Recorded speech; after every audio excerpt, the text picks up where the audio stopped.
Red button. I heat the button, Seth. Oh. I heat the button. All right, we're here. This is it. All right, welcome to the Seth Adam podcast. Today, man, I don't know if I have a piece of paper long enough to write down all your attributes. We have first and foremost, drummer. Yes. Songwriter. I guess, yeah. Author. Yeah. Heart surgeon. No. I wish. Then I wouldn't be any of those other things. But my grandfather did surgery, and so does my uncle. They're both surgeons. Really? Yeah. Oh, no shit. Yeah, they actually graduated from Yale, believe it or not. Wow. I'm the black sheep of What the happened family. to you? I know. I'm the musician. Anyway, Opus, welcome to the show. Thank you for being here. It's Thank you. been a long time coming. We've gone back and forth a million times trying to make this happen. Hell yeah. But I'm super excited because Me too. I personally, I've been following you for a long time, even though I'm never at a show, because every time you have a show, I have a show. That's That's the way it good. works. You're a working musician, and that's important.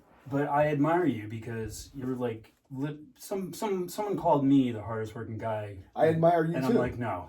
That's why I'm I know here. people that are way harder working than I am, and that is you. And we're going to get into some of that stuff. That's just called OCD, bro. that's what that is. Can you bottle that and sell it to me? I wish I could. Hyperactivity, OCD, whatever else. Well, have more coffee then. That'll That's, help. that's my favorite. Yep, the jitters. Cool.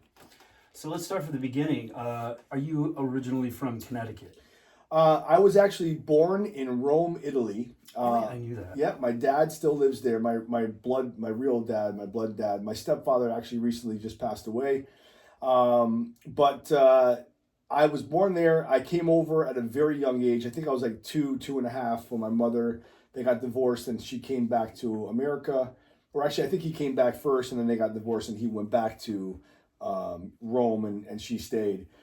But yeah, then I lived most of my life in, believe it or not, in Fairhaven, which is not a nice place right now. Fairhaven, in Connecticut, Yeah. New Haven, like the area is called Ferry Street, very rough area.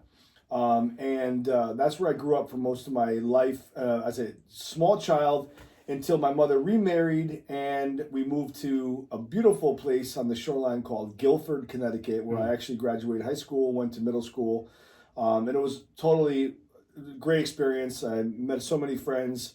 I became like the musician guy on the shoreline that expanded into New Haven and stuff. And that was really growing up there was really cool. I still love it. Now I still live right next to where I grew up in Madison, Connecticut. It's beautiful beach town. My son actually goes to school there, which is awesome. And so... yeah, most of my life in Connecticut after, being born in Rome. But that's pretty much, I moved around a lot in Connecticut when I was in my 20s and 30s and stuff. And I lived in Branford for about a decade where I did the whole Brandstock Festival thing for a while. Yeah. But that's pretty much it, from Rome to Connecticut and in Connecticut all over the shoreline. And then started off in the New Haven area where I got bullied and it was crazy, but it was cool. It's all good, It's great area. I love fall, my favorite season. I'm not a huge snow fan, but I don't mind the cold weather. And I love summer here as well too. Someone that I was living, a friend of mine that we were living together for a while. He got an opportunity to move out to California with his wife, and he moved to California. Cool. Which is basically my long story short. Yeah. But he was talking about how he really missed the seasons. Yeah. Misses the seasons out in California. Absolutely. Like, I miss the cold. There's no yin to the yang. There's no dark to the light. Right. And I can totally. Yeah. After being around it in the Northeast for so long, like I can't imagine it. Same temperature like virtually year round would be a little odd. I've been all over the world and all over the country, and some people think that other places are the best place, and usually where they grew up, and like and people that are city people, they really can't handle the life of the shoreline or like the quiet yeah life in the woods. But you know, and the other way around, you know, I love trees. I love, you know, going into the forest and hiking and yoga and, you know, meditation. And now way more than when I was obviously and I was like a lot younger and I just wanted to play drums. I wanted to just travel. Now I travel, and I still do, and I love it. But I also love being home and being in this area where, you know, I grew up, and I can watch my son grow up and do the same things, or hopefully not all the same things I did, but most of the same things I did with, you know. Not all the same. Not all the same things. So let's talk about you growing up. How did you get into music? Did you have, were your parents, your stepfather involved in music? How did that come about? My stepfather did listen to a lot of music, that more hippie kind of stuff, like Grateful Dead, and that's how I learned about the Eagles, and I love Cat Stevens, and he played a lot of that stuff, Rolling Stones, all that stuff. But I really wasn't into that myself personally. Yeah. It's when my older brother, Michael Lawrence, who has a really wild backstory. It's all in my book, and I really don't want to talk about that on here because it would take up the whole podcast. But that's in my book, Break When I'm Dead. That's available everywhere, and he has a wild backstory. But he brought a bunch of music to me, more hardcore and punk. Like he would, you know, he liked a lot of the stuff. He loved the band that I'm playing in now, Cro-Mags. He loves that kind of stuff. But he was more like Dead Kennedys, Sex Pistols. Oh, yeah. You know, a lot of that Agnostic Front. He liked Exploited. He liked all that old school stuff.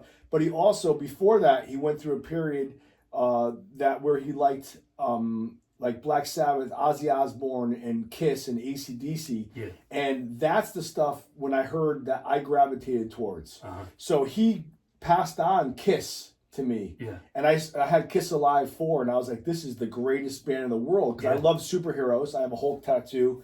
My son loves superheroes. And I'm like, it was a mixture of superheroes and musicians, and I'm like, this is incredible. And they were the biggest band in the world at the time. They were on commercials. They were everywhere. And that's basically how I got into music. And I said, I want to do that. I heard God of Thunder. I want to do that, you know? And I did. I actually, no one really in my family, I didn't understand where I came from. I still, to this day, I don't. My mother's not very musical. She likes music, but not really even that much.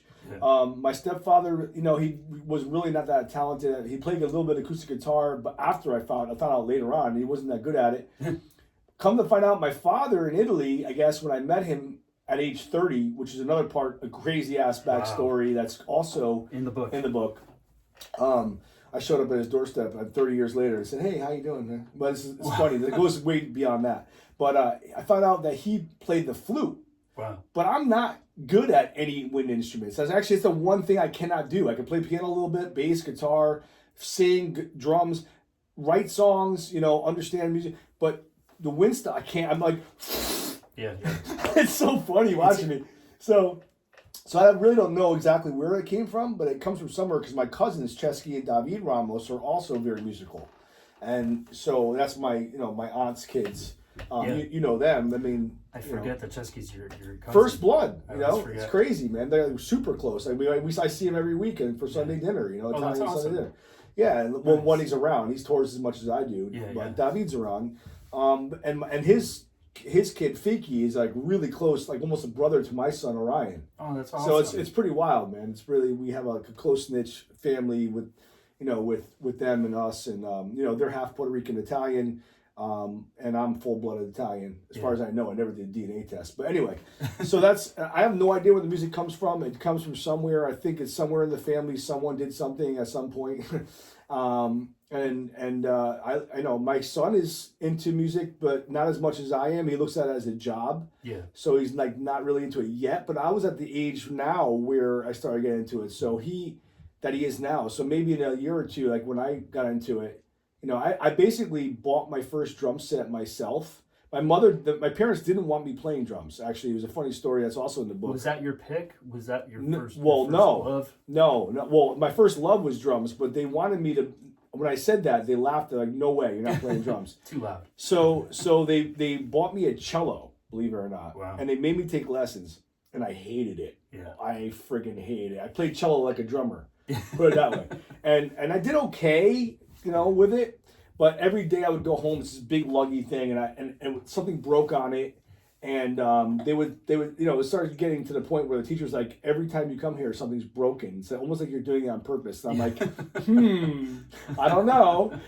So finally, I just stopped doing that, and I found this really small, orange, sparkly drum set. I forgot the name of it. It was like I forgot the name of it. It was like a really low quality, but it was an orange, sparkly drum set. Maxwell. That's what it was. A Maxwell drum set on the side of the road on Trolley Road in Guilford at a tag sale. It was all in pieces. I had to literally do surgery to put it back together again. Yeah. I bought it. It was like $30 back then.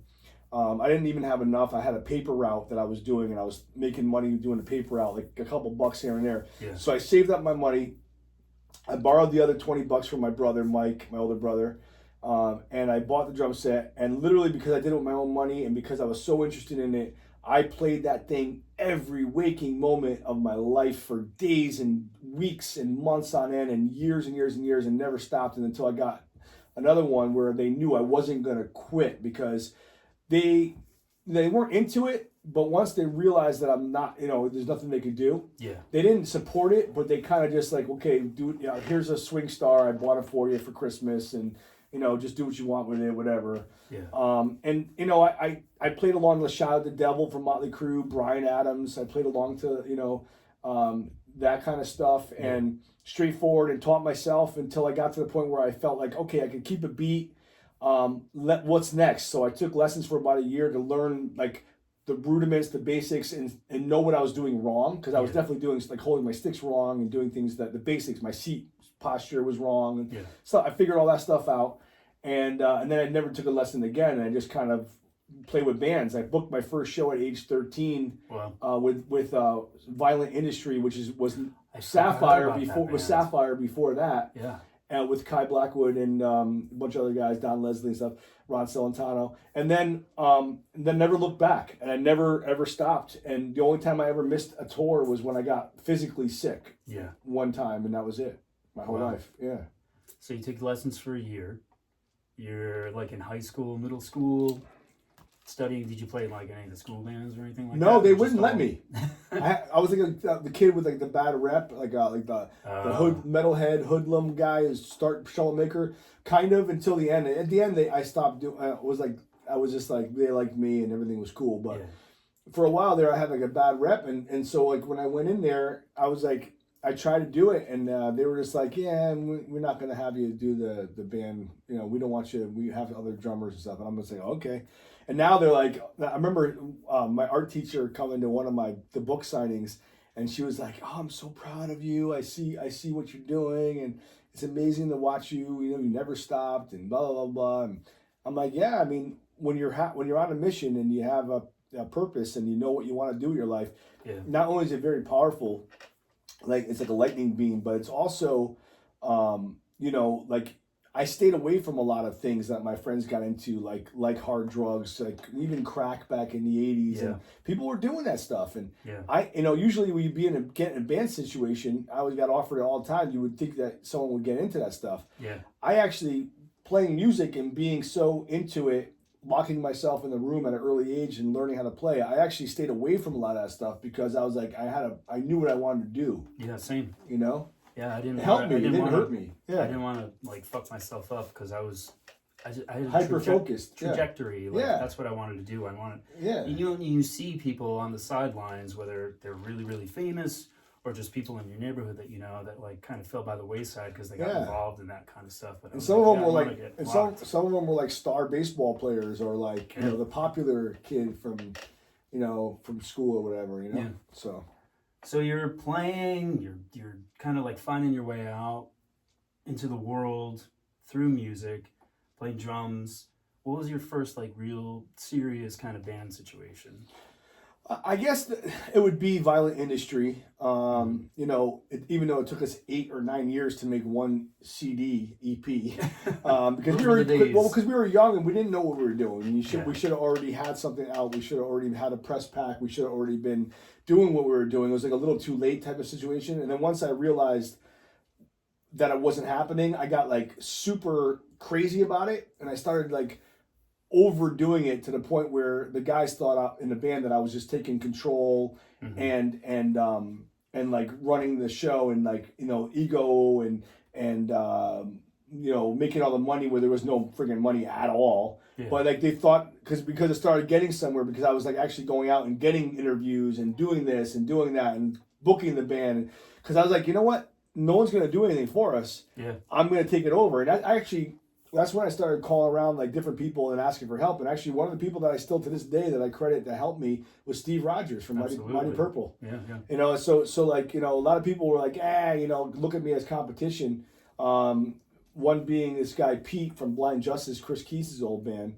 A lot of different people around here were like that, and still to this day kind of feel that way. Unfortunately, that's why I always try to do as much as I can for as many bands as possible, if it makes sense. That's kind of why I do the podcast. It's my way of giving back. I used to host open mic nights. Yeah, and like put things together, but you know, because of the family and it's very thankless. Like that's why I stopped the festival in Brantford. It was like it ate up half of my year just planning it, from the portalettes to the friggin' vendors to the bands to the staging to the tables to the, you know, you name it. And it was all for charity. It helped, you know, it was helping the Brantford Animal Shelter at the time open up. And for 10 years I did that, and then after a while I'm like, okay, this is just, I have to move. I have to do stuff for myself too, you know. Sure. So you mentioned Blind Justice. I forgot. Were you in that band? No, everyone thinks so because me and Chris were so tight. Right. But you're in the Gargantuous Soul. Yeah, I started project. You started that. I started Gargantuous Soul with Chris. Okay. Me and Chris were like it was like a dynamic duo. You know. So like I actually searched. So what happened was with Violent Industry towards the end, it started getting ugly. And they had thoughts of me that weren't true. I mean, I can say to this day, I'm my son. They weren't true. All I had was the best interest in mind. And what were they saying that was untrue? Well, like, you know, we did a tour and they thought that I kept all the money because there was no money and things like that because I booked it and they didn't know what was going on. But they had no idea about the business at the time, and I was just learning through my mistakes and doing what I was doing. But you were the guy in that band. Yeah, I was doing like that one guy. Yeah. Drive the bus. Well, you have to push the engine. Yeah. You know? So what happens is whenever anything's good or bad, that person gets blamed. Yeah. The person that's driving the bus. Yep. There you go. So whether it's good or bad. So when it's bad, it's bad, and when it's good, it's good. So that happened, and what my way of being like so basically I started that band, and then they threw me out of my own band. Oh wow. And it wasn't cool the way they did it. It was, you know, and I still don't hold a grudge to this. I don't hold a grudge anymore to those guys. They're all friends of mine. I see Kai and I are still close. Donnie I see all the time. The only one other person I don't really see is Don Jure much, because he's like far away and whatever. But I'm cool with him. If he was in a room, I wouldn't have. There's no issues, you know. Everything's cool. So, but when that happened, it wasn't cool, and I took all that angst. Nothing better than to be angry and want to get revenge on people, and instead of doing revenge evilly, use it in a positive force to create something amazing. And so what I did was I said, what can I do that is going to make a band like a crazy awesome band? I said, what's the biggest band on locally right now? And it was Blind Justice. They just broke up. Chris was not doing anything. We just broke up. We were like right there with him, but in a different genre, like metal. Yeah. And I'm like, I'm gonna knock on his door randomly, and I'm gonna create a crazy super group in the area with me and him, Peanut Butter and Chocolate, the best, you know, dynamic twin duos, and just create this force, this local force. And that's what I did. And all that anger, all that energy, all that angst went into that band and made Gargantuous Soul from the get-go what it was. I have a sticker apropos of what you're saying here. Work hard in silence, let your success be your noise. And that's what we did. That's exactly what we did. And Chris didn't even realize what I was doing, and I told him eventually. And but it was like, you know, Wonder Twin powers activate. You know, we thought of everything. Team colors, orange and blue. I came up with Gargantua. He came up with Soul. It was G Soul. I mean, it was just everything just fell into place. And that band, you know, that's the one band that I could say coulda, shoulda, woulda, and like that movie it was about the Mayans.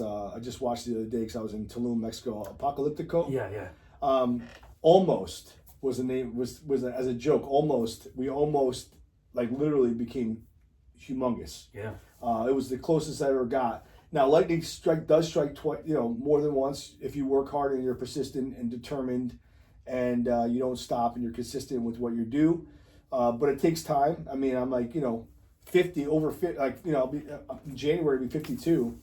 I just turned 49 yesterday. Yeah, man, and I feel the best I have, and I take care of myself. I haven't drank in over 7 years. It's great. And it's just, I work out all the time. I do martial arts, yoga, meditation. But the thing is that those are the things that keep someone like me, who's a drummer, very, active with joint issues, all that stuff going. Sure. And there's plenty of other people my age and older that are still rocking. Dave Lombardo, Jason Bittner. I mean, the list goes on and on and on. Yeah. Greg Hoagland, you name it, like aggressive. Lars Ulrich. He's, it's crazy. He's like freaking 60 something, and he's. Why does he get made fun of so much? I just think that because he's a little goofy now and he's older and stuff, and I think he said some weird stuff in the past. He was right about Napster. Oh yeah, absolutely. What's funny, in my book, at the end of every chapter, I write, and again, Lars was right. Oh really? And I say that every time because he was, and people, he really was. He was fighting for us because they were going to kill the industry, and it did. It really did. Well, I definitely want to talk about industry stuff a little bit later on, but yeah. Talk about Gargantua's Soul, and you around the same time, I assume you started a Metallica tribute project, Alcoholica. Oh, dude, I love that band, man. Well, so how did that happen? How did that come together? Well, everyone needs to make money, right? Yeah. So I'm like, what band? Actually, I think it was actually Earth first. Oh, I started my Sabbath tribute band, Earth. You have too many things. I couldn't write them all down. That. Well, I'm trying to not do as much now, and I'm really trying to scale it down into my priorities. But, but I started Earth, which is a Black Sabbath tribute band, Black Sabbath Tribute USA. We just did it literally out of the love for my favorite band, Black Sabbath, who without them, there would be no Pantera, Metallica, Van Halen, you name it, Yeah. So we're like, okay. We did that for a while. It was me, Ronnie Vanacore from Curse the Sun, Brendan from Joetown and Blind Justice, and which is ironic because we were like rivals at the time, Blind Justice and Violent Industry, or G Soul, whatever. Yeah. And then myself, and we did all Sabbath, and it was great for a long time. And then I guess people got burnt out on it, whatever, and Kai, at the time, who was the singer of Violent Industry, was very Hetfield influenced, and I was very Lars influenced, old school, Metallica influenced. Yeah. And we're like, and Ron Celentano wanted to do something, and Ross, who was playing with Dead by Wednesday, who I found through Alcoholica, wanted to do a Metallica tribute band, and we're like, listen, we'll rock some Metallica, make some money, and have some fun. And there was nothing really around here doing that. Yeah. And so we started it, and it just took off. And man, we were selling out the Webster Theater, the big room. Really? Yeah, like 1,300 people, man. Holy shit. It was incredible. There's a video on YouTube, Alcoholica at the Webster, and you'll see it. It was packed. It was it was amazing, dude. We started doing that, started doing really well. And then it was so aggressive and so, you had to do like 2 hours of music. And I could see how, I got Lars, man, I got to give him credit, especially still doing that long to this day at his age, man. Yes, he gets special massages in between and has all the best money and the best medicine that he can find, whatever. But dude, it's aggressive. So I was like, you know what? I'm gonna chill with this for a while, focus on my original stuff, and then eventually I came full circle back to the Sabbath tribute again because it's slower. Yeah. It's not so aggressive.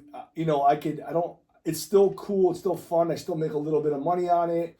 And we all do it for the love of the band for real. And I found guys who really want to do it. Yeah. And one of them is my bass player who I grew up with down the street from my house in Guilford, who kind of got me into Judas Priest and all this stuff. And he was like, really almost one of my first garage bands that I played in locally, around the neighborhood. Eric Heller, he was the bass player. He's also the owner of the Country Tavern in Guilford, Connecticut.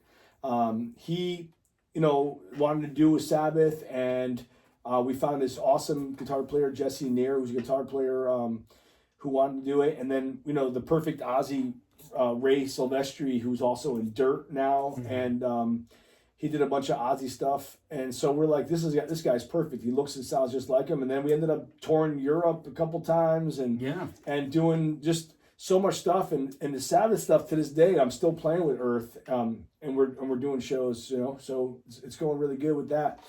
So that's one of the other things. But as Gargantuous Soul was ending, Hatebreed was becoming humongous. Locally, and I always loved heavy music like thrash. I mean, I listened to old school Metallica and Megadeth and Venom and Destruction and just Slayer and all that stuff at a young age. And actually, Kai Blackwood was one of the guys that got me into that stuff. We used to go to Cutler's and buy albums up there. And basically, I wanted to start a heavy band, and things weren't working out with G Soul at the end. We realized that we were beating a dead horse, and all the labels that came just kind of was like just fluffing us, and they weren't really putting their money where their mouths were. But it was such an amazing roller coaster ride that I wanted to start a band that was like heavy again and aggressive, and I wanted to play faster, and so I came up with Dead by Wednesday, and the album was written. The first album was basically written by me on guitar and drums, and my cousins did the vocals. Tresky and David did the vocals originally on it, and Mike Modest, who's still with me to this day, the bass player, who's amazing. He was the only original member besides myself. He joined. I found him. He's a gem of a bass player, and we started doing Dead by Wednesday. And it's funny because we were talking about it earlier. The name of the first album, which became more of a political statement during the 9/11 era, it was actually meant to be more of a social statement between the band members at the end of Gargantuous Soul, because there was like too many cooks, too many chiefs in a room. Democracy is Dead was the first album, and that's the title that really resembles what we were going through at the time, and it did really well. I mean, Jamie Josta picked it up, put it out on Stillborn Records, thanks to Jay Reason, who helped me with everything, the deal. And that first album sold out of the box like 3,000 units. It was amazing. I remember when I was working with Vic Steffens for a minute, and I think the end of Gargantuous Soul, or at some point you guys were working with Vic as well. Yeah, the last album, yeah. And then I asked, like, what happened with the band? And he said, democracy. But, it's just too many people making decisions. But well, that's what happened with our country right now too. We won't get into that, but yeah. And that's a whole other. I had a premonition. Democracy is dead. Yeah. But the Dead by Wednesday stuff was kind of a different sort of thing from the G Soul. G Soul was a lot more bravado, soul funkish, a little bit. Swagger, but the Dead by Wednesday stuff is really, really. I remember like one of the first tracks I heard from Dead by Wednesday. I was like, "Wow, this is like metal." Like metal, like straight up metal. I'm like, wow. I think I sent you a message one time. I was like, dude, this sounds fucking killer. It's so good. Now, and it's funny because it developed. It actually it morphed into more of a like a. I guess I don't want to say metalcore, but kind of like a Killswitch Engage style. Shadows Fall, All That Remains, like. A little heavier because we have thrash influence. Like we actually have Overkill influences and like those destruction influences, like the thrash beats, Slayer, because that's my style. Like Lombardo. My favorite drummers are Dave Lombardo. He influenced me a lot. Vinnie Paul from Pantera. Buddy Rich. I actually bought a beginner's guide when I first started playing drums, and I learned all my beginner rudiments from Buddy Rich. I love that guy. He's great. And then Stuart Copeland, I learned a lot of my cymbal techniques, a lot of the extravagant, like the really finesse kind of embellishments. Fancy. I love that guy. He's great. The early Police stuff. That's one of my favorite drummers. John Bonham, I learned a lot of my pocket and groove and like triplets on the bass drum. Bill Ward, Tommy Lee for my showy flashiness and like big presence. I still think he's a really great, solid drummer. He is. He doesn't get to shine in Motley, but yeah. There was only one thing I don't have that he has. What? Almost caught me. Yeah. Almost got me to say it. And believe it or not, Lars was an influence again. Like I said, Lars was an influence. Like Lars is one of those guys that he doesn't do a drum solo. He did one time, and it's actually pretty good online. But he doesn't do drum solos. Like I don't really do drum solos. I could, I just don't. Yeah. But at the same time, he writes memorable drum parts. I was gonna say he's a very melodic drummer. Yeah. Like he is really in tune with the song. He's not just like playing the tune for the beat. Like he's really an orchestral part of I the love song. that, and that's kind of the same thing with Lombardo. Like you know when they're playing, like, oh, that's Lombardo. Oh that's Lars. Like you could tell, Lars is more snare heavy, and he plays on the he hits cymbals on the one and the off and the threes instead of like not the one like the threes and like on the off numbers. Like he does weird style stuff like and I don't and maybe it wasn't on purpose, but it became his thing. Yeah. Hey, we're gonna take a short break. We'll be right back with more Opus, and then I'm just I'll do all this in post. No problem. All right, we're back with Opus, talking about some drum influences into the Dead by Wednesday era. When did Dead by Wednesday start? The first album came out in 2006, so it was probably 2005 when we started, or 2004. Okay. Towards the end of 2004 into 2005, and then we put our first album out in 2006. And is it the same guys or is there? No, just Mike Modeste, the bass player. It's the same exact guy. Not in G Soul, but from the beginning of Dead by Wednesday.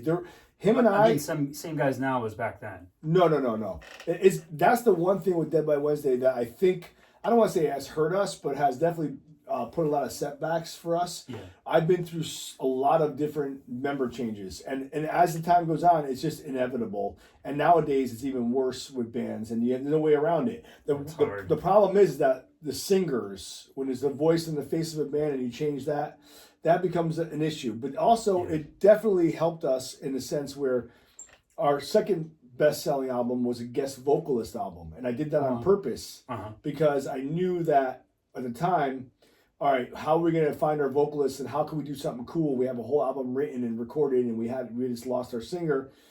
What can we do? And I just thought of a really cool idea, almost like what rappers do with different rappers on different beats. Yeah. Let's do an album where we, call upon all our friends and people that I know that featuring are in big bands, and let's co-write songs. We write all the music and record it, and then they co-write the vocals and the melodies with us. Mm-hmm. So we did that at Darkest of Angels, and that's actually what got us signed to David Ellefson, the original bass player of Megadeth's label, EMP, and that's how I became buddies with him and started playing with him. I was going to say, I forgot to mention the Dave Ellefson thing, too. I started, for 5 years, I played drums with David and his Sleeping Giants band, and we were doing all old Megadeth songs, like The Conjuring and Go to Hell and Hook and Mouth, so many Liar, so many like classics. And I had to learn all that crazy Megadeth stuff, and it was amazing. I mean, it was played Mega Cruise with him and headlined one of the rooms playing all Megadeth songs with the bass player at the time from Megadeth, and that was pretty amazing. And so we did that, and that helped a lot with Dead by Wednesday.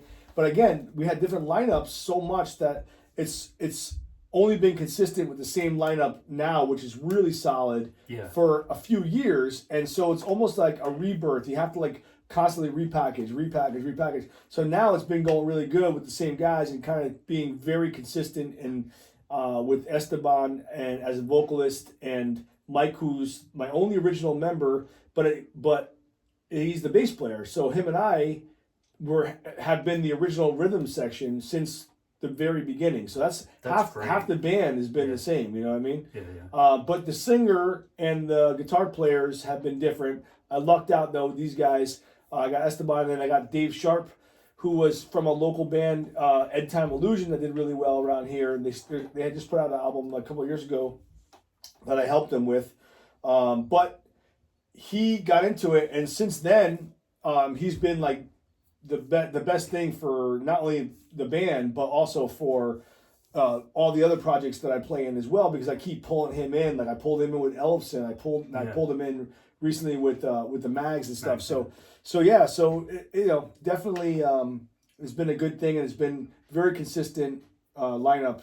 So He's a really killer guitar player. Oh, he's awesome. Great. Really, really good. Really great. Sometimes I wonder like how he does all the things he does. Like he does so much between family life and then just his work. He's always working remotely and just always working, and then still manages to like tour and do all these things. It's pretty amazing, actually. Well, that's a good topic because I want to get away from the music for a second, or from the bands per se. But how you are a very busy person. Oh yeah. I don't think anybody that knows you doesn't know how busy you are. Thanks. But it's all in a good way. So how do you balance the work, the family thing? Because you're a family guy now. You have a son. Oh yeah. And you have a serious relationship. Like, how does all that work? Not only do I have a son, but I have a son who has epilepsy. So I didn't know that. So like it doesn't happen often anymore because he's on medicine. But for years I was against medicine, and even though I have doctors in my family, but I've heard so much about it that it was scary to get him on anything. But finally, through the work of of different people and going through things and researching, I found one that I'm comfortable with, and it's really helped him. Yeah, my nephew has epilepsy too. Yeah. And so,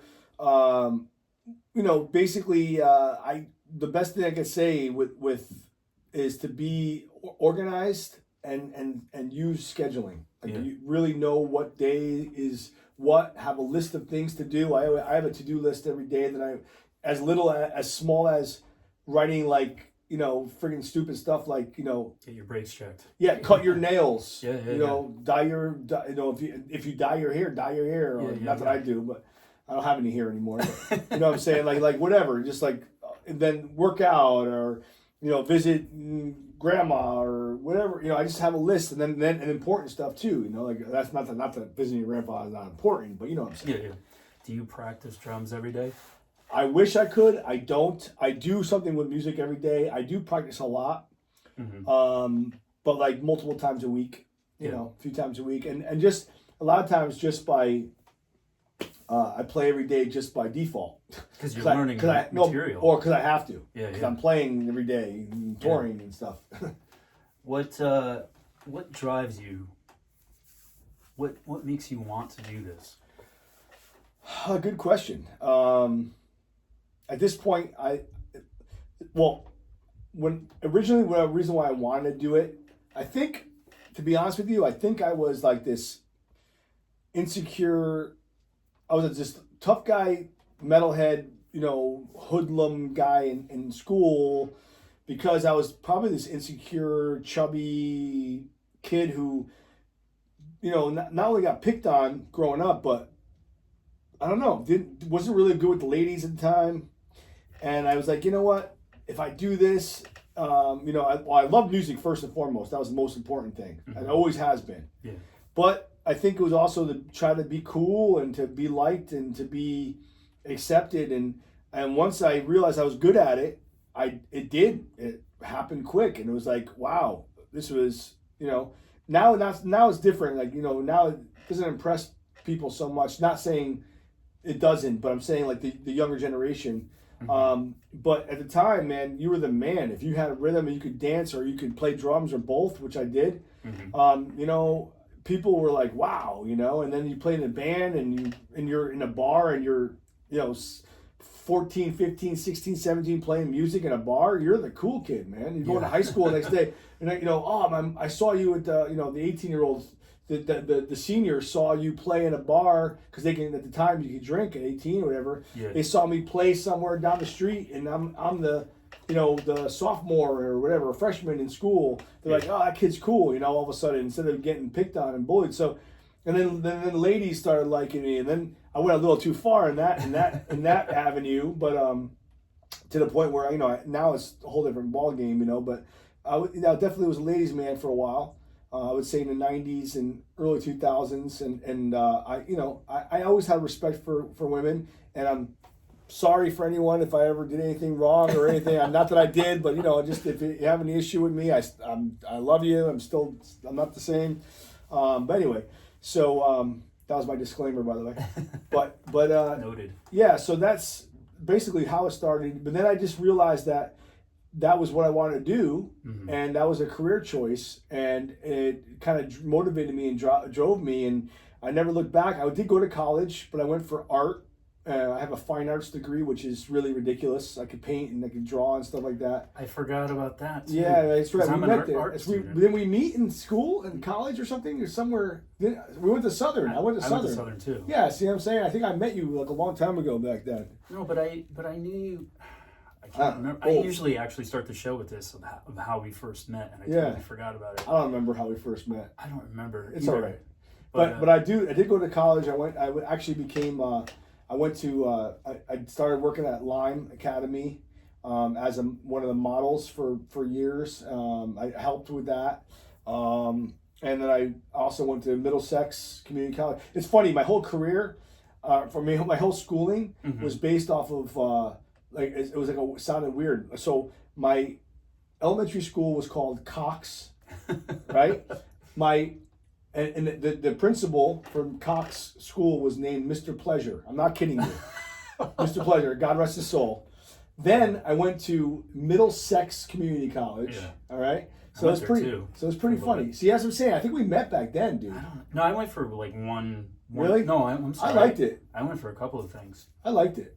So art history was rough though, man. That was tough. I was a college jumper. I went right out of high school. I went to college in '94. Yeah. But then I only went for one semester. Me too. And I went to Central, and I didn't get into the music program, so I was like, there was no 18 music. Years old. The music program didn't happen for me either. When you're 18 years old, you get rejected. Like the world, everything is a big fucking deal. Yeah. So I quit, and then I went back to Middlesex for a little while for psychology, and then I quit that, and then I went to Middlesex again, like in my late 20s for web design.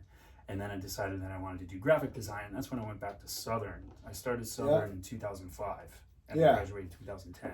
Yeah, somewhere around there. So I went to Southern and I partied so hard with everybody that didn't work out. But I ended up getting my degree, and it was cool that I have it, but I don't use it really much for anything except for maybe album designs or just artwork that I do. Yeah. I do paint. I have sold some paintings, especially over COVID, because I was so bored. I just be like, I'm going to paint and sell them. But they all go to fans. They don't go to just random art lovers. They're like, oh, this is the drummer of this band's artwork, so I'm going to buy it. I was doing some rapidograph pen drawings in college, and I have a lot of them. And I was thinking about just making prints and trying to sell them. You should. I just got to get off my ass. Dude, even if it's $20, I mean, come on, you know what I mean? Whatever. Some of them are pretty cool. I actually incorporated 2 of them into my last album's cover design. You can't really make them out, but that's cool. Anyway, but then it became more of like where I was like, okay, what else am I going to do at this point? Now it's at this point. It's like I'm so far deep in that it's like I'm not going to flip burgers or work at Starbucks, even though they have great health. Probably better health stuff than I have now, but at the same time, at this point, this is what I do. I'm kind of at the same point. Like, what the hell else am I? This is what I'm doing. This is it. Am I supposed to go back to school at 49 and then I'm a full-fledged musician, and when I can't physically play drums anymore, I'm gonna start doing acoustic and singer-songwriter like I used to do. I did that for a while too. The solo thing. You were doing that for a while, and I still love it, but it's just. I was tired of feeling, and I know you can relate to this, bro. I was tired, I loved playing, the specialized gigs where you're in an auditorium, everyone's quiet, and you're opening for, what the hell is that band that I did? I did 2 things. Zach from Shinedown, they had, a special show, acoustic, or, what's that, not Creed, what's that band? Oh, God. Candlebox Unplugged, stuff like that, where everyone's watching you and you're like a showcase. But when you're in a bar and you're being talked over by a million people and no one gives a crap, and you're like a jukebox in the corner, a live jukebox in the corner that they're yelling songs at you to play, it drives me crazy. I can't do it, and that's why I love drums, because when I'm playing drums, no one's talking. I have They're been watching. able to somehow carve out a persona where no one does that. First of all, I think a lot of people don't understand that I do a lot of 3-hour gigs, mostly breweries and vineyards. That's what I'm saying. And those are kind of conducive to, well, let me put it this way. The owner of a vineyard once said to me, because I asked her, I said, do you want me to play covers? Do you want me to play originals? And she said, do what you want to do. It's local original wine. Do your local original music. Awesome. And I was like, great. So I transcended from playing noisy bars where nobody gives a shit. Everybody's just trying to get laid. Hey, play Freebird. Yeah. All this shit. And now I kind of do what I want to do. I play cover songs that I like, and I play 50% originals.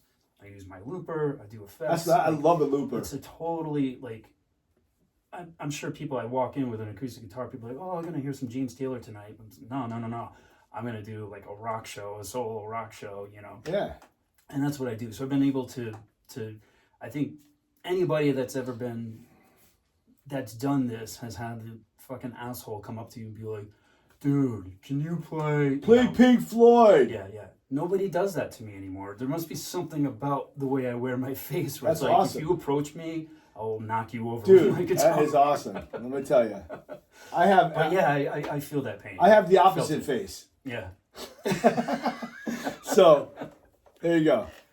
All right. So, community. What do you think about this concept? Because I'm sure you've had friends in the industry or in the music community here that are like, you know, screw Connecticut. I'm going to go out to Los Angeles or New York or Tennessee.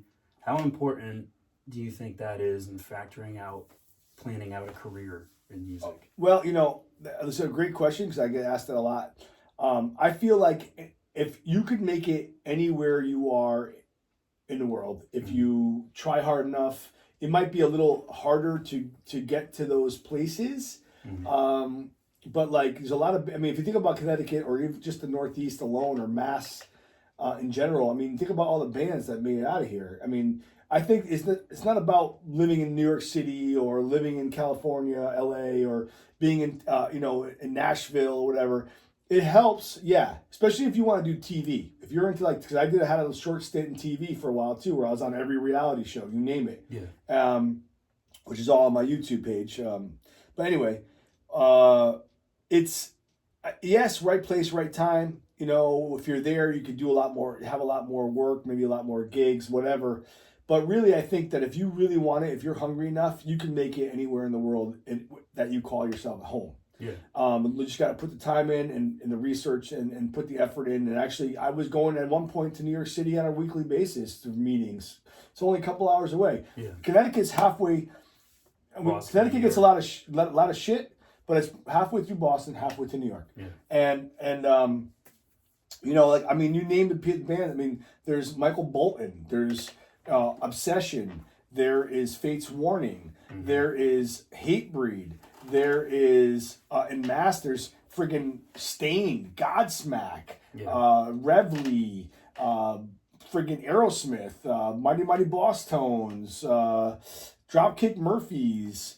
I mean, the list goes on and on and on. I mean, it just keeps going and going and going. And there's All That Remains, Shadows Fall, Kill Switching from Mass, right? Yeah, Kill Switch Engage.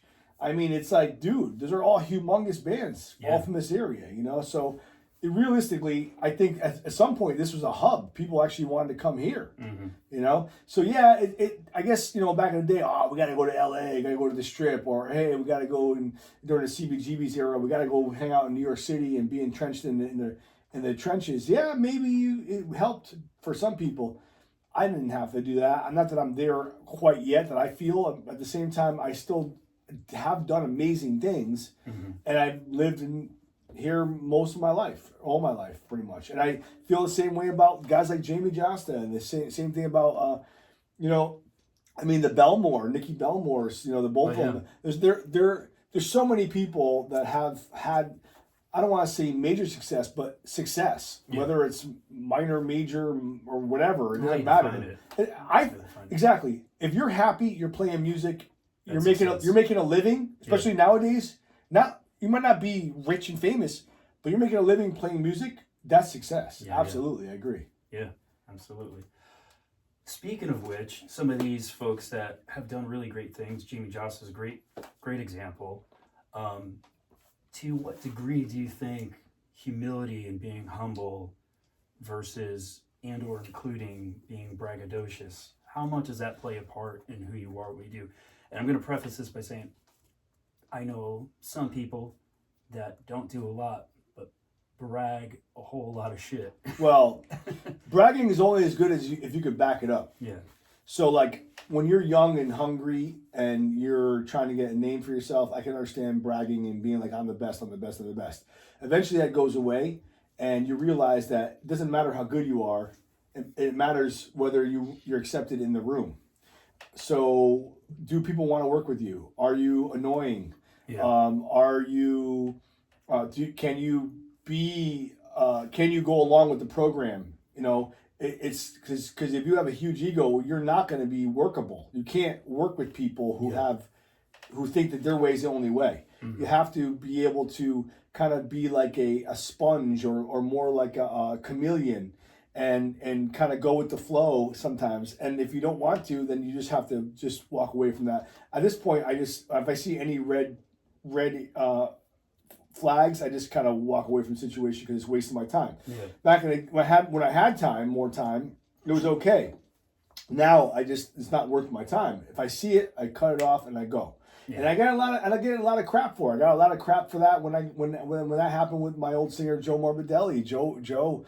Who actually lives in Hamden, there was just too many red flags, and I couldn't personally put all my time, energy, and effort, and money, and everything into promoting a situation where I was working with someone like that because it wasn't working for me, right. And it wasn't working for the band. So I had to walk away from that, and now people seem to understand. Oh,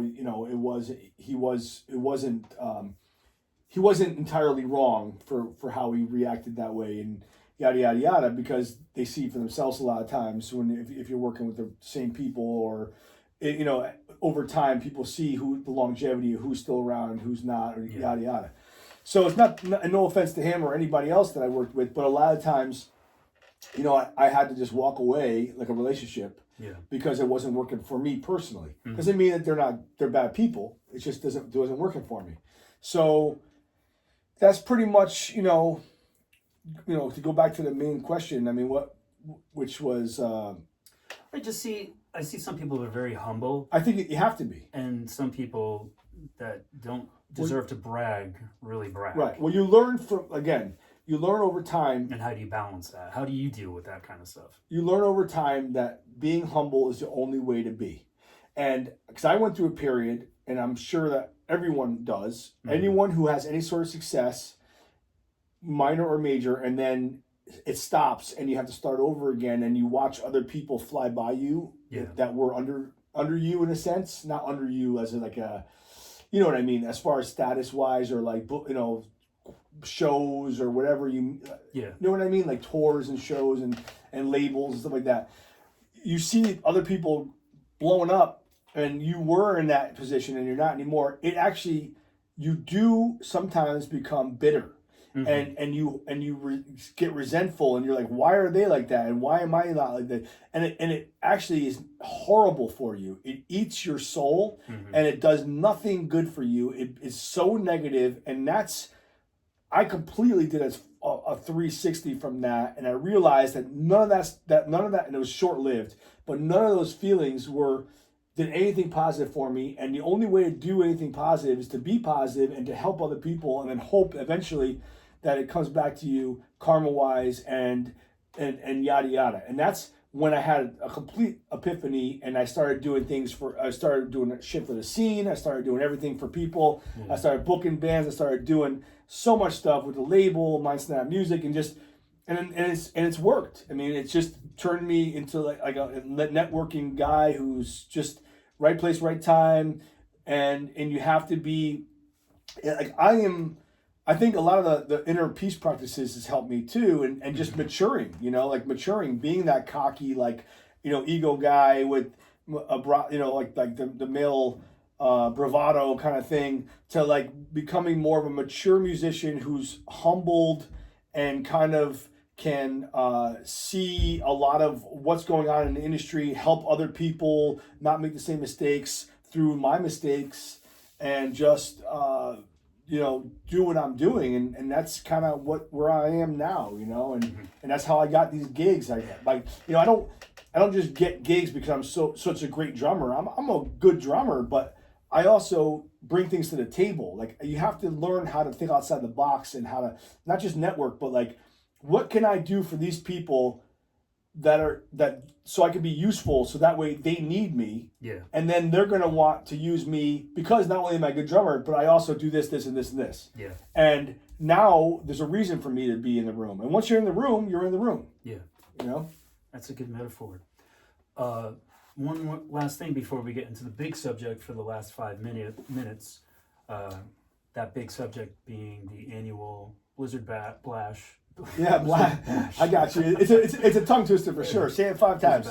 But before that, you just mentioned Mind Snap Music. That's the record label, right? Yeah. So in promotion, in production. It started off as just a promo company, and it was a DBA, like a do business account, and just like kind of like using it to put out albums, and help promote shows. And then a buddy of mine, Larry, who was a fan of Gargantua Soul, got into a position where he has amazing distribution through.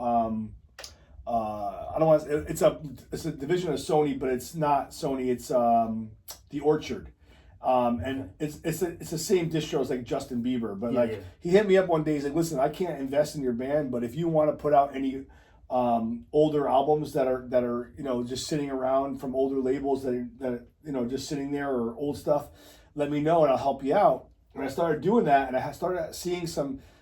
That's when I realized that I was getting ripped off for years from all these different people, because I actually started seeing small checks when I started doing it myself through a distro company. And I'm like, well, where were those before? Yeah. You know what I mean? Like, so I started doing it, and it started going well, and I started putting out like a lot of the back catalogs that were just hanging around that were on older labels, and that where I was released from, like Jamie's Stillborn release and a couple other ones that I did. And we put them out, and it went well. And then I'm like, well, I have this. I'm doing other stuff. Someone came to me. I forgot who it was. I think it was first. It was a couple buddies of mine. One was Talon Black with his band, and it was Dive Bomber, and he was my drum tech. And he wanted to do. He's now with Overkill, and he wanted to do put out an album. And then Stet, the drummer of Metal Church, who wanted to put out a solo band, and he was like, they needed outlets, and I was like, you know what, I can't spend the money on it because I don't have the funding, but if you want to fund it yourself and put it through my label, I'll do it. And and it just helps me. So I started helping out friends and started putting bands out through Mind Snap Music, and distributed through Von Artist. Von Artist is Larry's distribution company who uses the Orchard and Sony Orchard, and it's been a great thing ever since. We have a bunch of bands out. We're putting out a band locally for our first 20. I'm going to say, you heard it here first. Our first 2025 signing is going to be, hopefully we're in the negotiations of Eyes of Taya. I don't know if you know those guys. A lot of local cats in that band. Pete and Alani, and they're a great band. And my partner, wife, whatever you want to call her, Jessica, she worked on 2 of their music videos, and also my own too, our stuff. Oh, she does your videos. Yeah, definitely. Cool. Not all of them, but a lot of them. Yeah. And Tom Flynn did one, Here Comes the Dead. He's amazing, and Gary Sandler, also my partner in Mind Snap Music. Gary Sandler, he also helps do some stuff with that as well, and all my graphics, Sister G Soul back in the day. Wow. But I have a great team, and we've been putting out some artists and bands, and it's been going really well. And even now I'm just put out Dead by Wednesday through that, because there's no reason to sign with a major label when I have major distro unless they're offering me something. If you want to offer me something, cool, Yeah. Then we'll talk. All right, as we approach the end of the podcast, and I have mentioned this at the head, the annual Blizzard Bash at Toad's Place in New Haven, coming up this Saturday, January 11th. Oh yeah. Doors open at 2 p.m. and you're running 2 stages. Oh yeah. I'm gonna list all the bands. Your band, Dead by Wednesday, Skin Lab, Casting Shadows, Dirt, Murder Monday, Dystopica, Mourn the Light, and then on the Lily's Pad stage upstairs, Achillia, Siphon, Inverter, Fear the Masses, Skin Crawl, and Zack Attack. You got it. And then you're doing a Metallica jam party after the whole show, and something hosted by DJ Mike Caroli from WCCC. Wow. Yeah, Mike Caroli's coming to the show. Remember him? That's wild. Yeah. I used to love him, man. Yeah, I think a few of the guys from CCC are coming. They're doing like a reunion at the Blizzard Bash, which is really cool. Oh, that's great. And so yeah, it's all ages, and we have these passes right here, available. All you have to do is email omindsnap, OMINDSNAP at AOL.com, and request your passes mailed to you, and I'll get them right out to you. Or just go to your local music shop like Exile on Main Street in Brantford, Red Scroll in Wallingford, a lot of the Sunshine Daydream in Guilford. All these places have passes that you could get. A Sound Choice. They all have passes, and they're readily available. All the bands have them too. All the other bands support whoever you want. But we use these. They're discounted. They get you into the door for cheaper. It is all ages. It's going to be doors at 2, maybe 3. It depends on if they're doing a dance party or not. They might not be doing it, so I'll find out soon. If so, we're going to push it an hour, so it's not so early. But this really works out great during the winter because it's 2 stages. It's inside. There's not much going on during a time frame. It's warm, and you could go there earlier in the day and just kind of spend the whole time there. And it ends early too. We generally end it like no later than 11 now, like 10:30, 11. So it's an early night, and then we're gonna have the after party for whoever wants to stay there upstairs in the lily pad for a couple hours till midnight after the show. But it's gonna be a great show. We got some really amazing bands. Skin Lab is like having a resurgence right now. They're blowing up again. They used to be on Century Media, but their new song Flesh Wounds is in full rotation on Liquid Metal on Sirius Satellite Radio. They just did some dates with Propane in Europe. They did some God Forbid reunion shows, and now they're doing this show with us, Dead by Wednesday.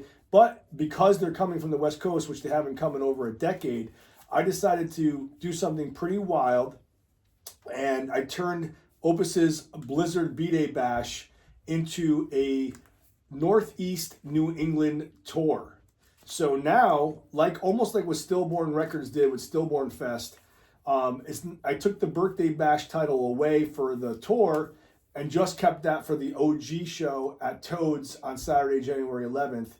That's the original Blizzard B-Day Bash. But now we turned the whole event into the Blizzard Bash tour with Skin Lab and Dead by Wednesday and select local bands from each area. And we're doing an entire tour since they're coming from the West Coast. And we're going to be playing from Tuesday through Sunday, with Saturday, the January 11th show, being part of the tour. So the Blizzard Bash tour runs from Tuesday, January 7th, starting at the Wood Shop in Brooklyn, New York, with I Kill Ya, which is a great band.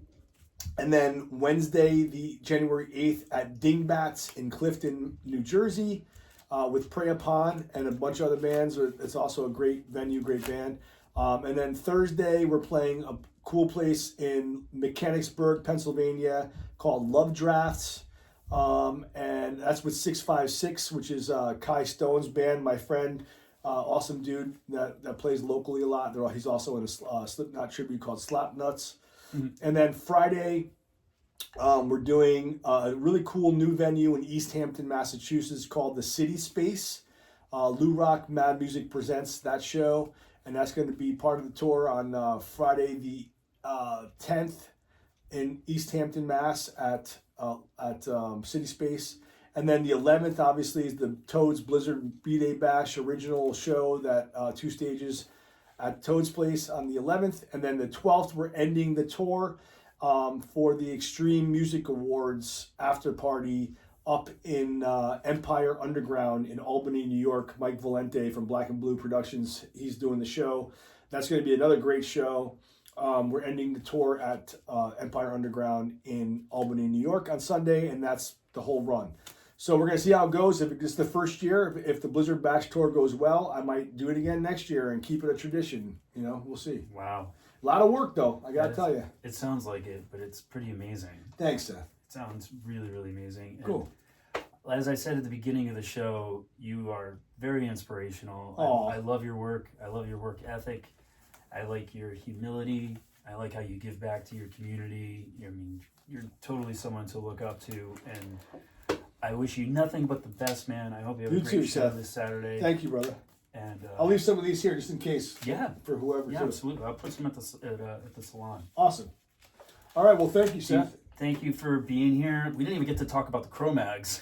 Well, you know what? We like to keep it separate anyway because it's a different gig. Sure. And it's really not my band. I was hired to play drums for them and originally as an emergency type situation.